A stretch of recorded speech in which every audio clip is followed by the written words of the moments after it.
Downrange 45 here.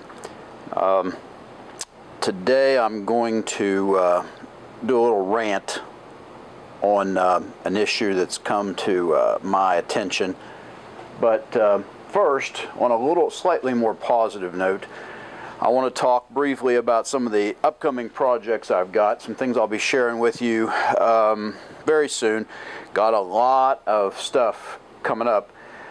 2 AR projects going right now, 5.56 and now that's some upgrades I'm doing on the AR 5.56, and I've also got an AR 22 build that's still in the works. It's winding down, had some issue with parts. Now I've got a whole stack of parts sitting over here that have been coming in, but there's still some things outstanding that aren't here yet. Few things have gotten a little harder to get. Some of the Magpul items have been a little slow to come in. And while I'm on that subject, just briefly, some companies that I've had some great success with and got to highly recommend, they're just incredibly fast. Bravo company, you know, amazingly fast. If they have the stuff in stock, then they are just unbelievably quick in shipping things out. Great company to work with. Brownells, I've been doing business with Brownells for, oh my God, I don't know. Well, since I got into shooting, that's been forever. Terrific company, very quick. I love them, and they've got just about everything that you could need, particularly gunsmithing tools, things to work on the guns. Can't recommend them highly enough. Midway has been very good to me. And in the Glock parts area, had really good success with Lone Wolf distributors. So, you know, just some food for thought. If you're thinking about buying some stuff, you might want to check some of those major suppliers because they've been doing it for a while. They pretty much got it right.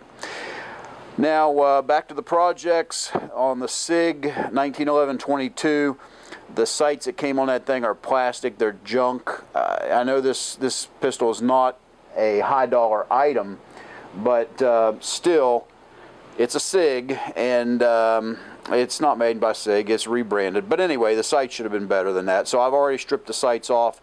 There's a little bench work required to get this going. So might do a video of the actual installation of the new sights, but I'm anxious to get that rolling. Already briefly mentioned to you the STI Trojan 45 ACP. I'm going to take that out to the range, put that through its paces. Looking forward to that. Haven't got to that yet, but there'll be a video on that. And I've got the whole big idea on the inside the waistband holsters, and I'm going to be talking about those. I just haven't got that video together yet, but I want to give you some of my experiences, some recommendations, and just, you know, how that's worked out for me. But and one other thing before I get into the subject of this video. I've got something that's still very much in the planning stages, but I'll be completing the build this year for sure. Probably won't get it out into competition until next year, but I'm going to build a bolt rifle for 600 and 1,000 yard competition. That's still on the drawing board, but it's probably going to be a 300 Win Mag. I was thinking about 338 Lapua, but when you look at the price of the 2 builds and ammo availability, you know, there's ammo out there for 300 Win Mag, and just try to find some 338 Lapua right now. Plus, what really sold me on it was the research shows me that a 300 Win Mag has 90% of the performance as the 338 Lapua, so that pretty much sold me. Actually, the Army is currently working on a platform for a 300 Win Mag rifle that they're going to put into service. So, you know, that's the way that's going to go. Be bringing you that a little further down the line. But let's get into the subject of discussion for today. So here's what's come my way. Just picked this up. This is a Smith & Wesson M&P Pro Series C.O.R.E 9mm.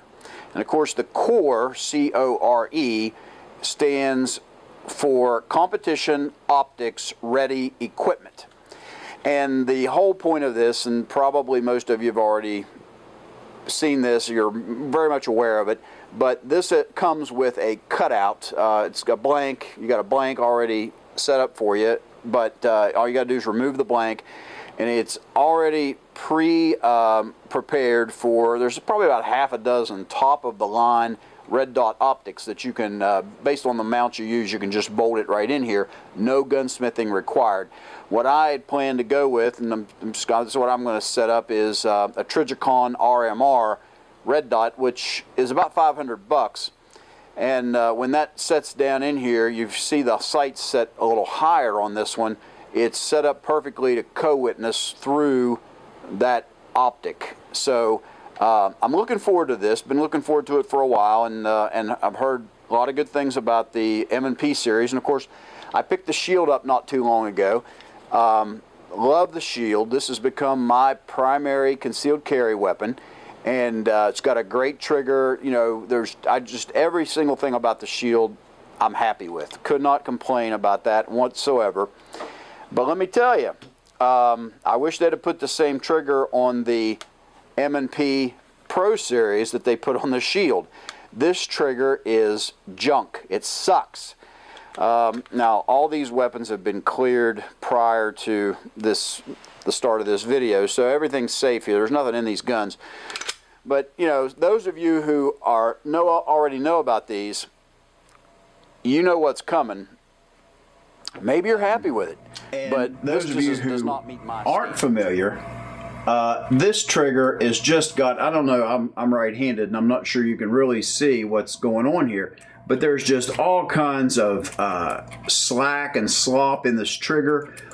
And, you know, I guess that, I mean, this is something I'm just not used to. I'm a Glock person. I've spent a lot of time with 1911s over the years. You know, maybe I'm a little bit spoiled, but a Pro Series, a quote, Pro Series, unquote, out of the box, and this is what we're dealing with. And then I guess the trigger break itself is not so terribly bad, but here's my problem. Where's the reset? Now, I've got a very sensitive mic set up on this camera, so you may be able to pick this up better than me, but I think that might have been it. I'm not real sure. Yeah, I guess that was the reset. Let's see if we can do it again. I think it was in there somewhere. Yep, that was it. Looking for it, looking for it, looking for it. I felt something there, a little twinge. I guess that was it. Now, I honestly can't tell when this gun resets for sure. It has got a very, in my opinion, indistinct reset. Shield, clear, nothing in the gun. This one, much better, in my humble opinion. There's the trigger break.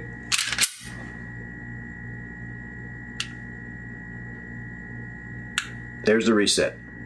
I know exactly when it hits.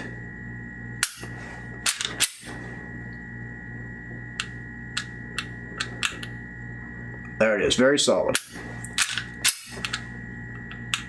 Right there. Okay.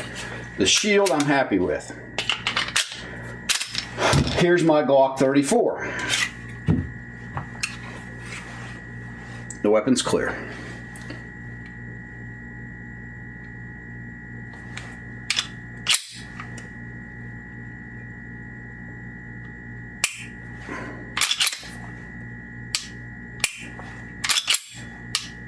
That's what I'm used to. What's going to happen to this M&P?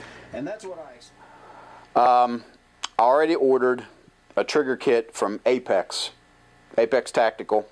That's about another 200 bucks.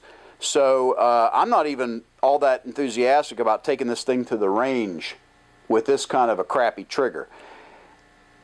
I certainly am in no hurry to spend another 500 bucks on the optical sight for it until I can get this trigger worked out. It's a waste of time.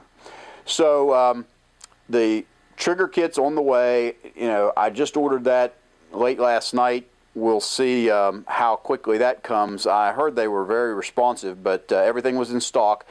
So that's going to be another video. I probably will even video some of the work I do on it, and then let you know how that works out. But for now, my opinion of the M&P Pro Series trigger out of the box is not very good. I'd be real interested to hear what your thoughts are. Maybe you disagree with me. Maybe, you know, hopefully this will help you to make some decisions for yourself. But if you want to set this thing up for competition, then you better plan on spending a little bit of money on the trigger, not just think you've got the gun out of the box ready to go. And another little side note, which is kind of disconcerting to me, at least for the time being, magazines for these things. It has a 17-round magazine, and it comes with 2, thank God. But right now, at this particular point, I cannot find any of these for sale anywhere. I've looked on Gunbroker, and nobody's selling any, even at outrageous prices. Nobody's got them listed on Gunbroker. Of course, Smith & Wesson, the odd thing about Smith & Wesson's site, which worries me considerably, this isn't even shown right now on their site. They show for the Shield on, it's out of stock. You know, a lot of mags are shown out of stock on Smith & Wesson's website.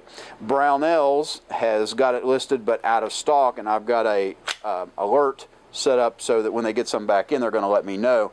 But right now, all I have is 2 mags for this pistol, so it's not going to be that effective for competition use anyway for a while, even after I get the trigger and the sights worked out. Okay, that's it for today. Hey, it's Shark Week, so I got to get back to the man cave. But, you know, like it if you like it. Comments are always welcome. And please subscribe. This is Downrange 45, signing off.